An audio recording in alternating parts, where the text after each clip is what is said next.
Selamat pagi untuk kita semua. Di video kali ini saya akan membahas tentang teori perdagangan internasional menurut Hesker Ohlin. Saya Melania Monica Sonbai Afianpa, NPM 12180049, Program Studi Agribisnis Fakultas Pertanian Universitas Timor.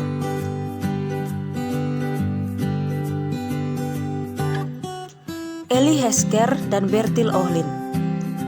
Merekalah yang mengemukakan teori Hesker-Ohlin atau yang dikenal dengan teori HO. Teori HO mengemukakan penjelasan mengenai perdagangan internasional yang belum mampu dijelaskan dalam teori keunggulan komparatif, di mana menjelaskan bahwa perdagangan internasional dapat terjadi karena adanya perbedaan dalam productivity of labor atau faktor produksi yang secara eksplisit dinyatakan antar negara, menurut Salvatore 2006. Namun tidak menjelaskan penyebab produktivitas tersebut.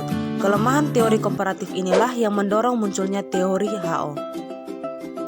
Teori HO menyatakan penyebab perbedaan produktivitas karena adanya jumlah atau proporsi faktor produksi yang dimiliki atau endowment factors oleh masing-masing negara, sehingga selanjutnya menyebabkan terjadinya perbedaan harga barang yang dihasilkan.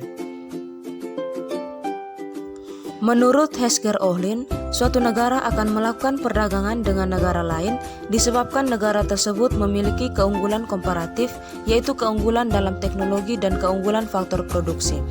Basis dari keunggulan komparatif adalah 1. Faktor endowment, yaitu kepemilikan faktor-faktor produksi di dalam suatu negara.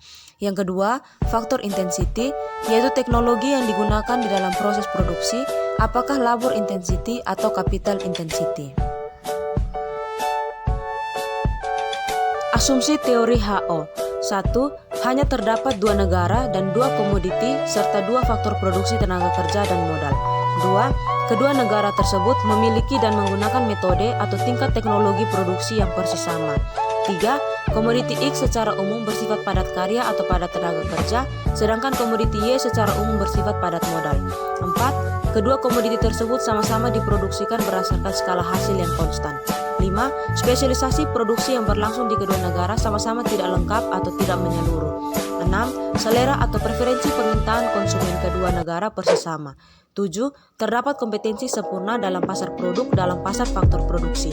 8. Perdagangan internasional yang terjadi sepenuhnya seimbang atau total nilai ekspor sama dengan total impor.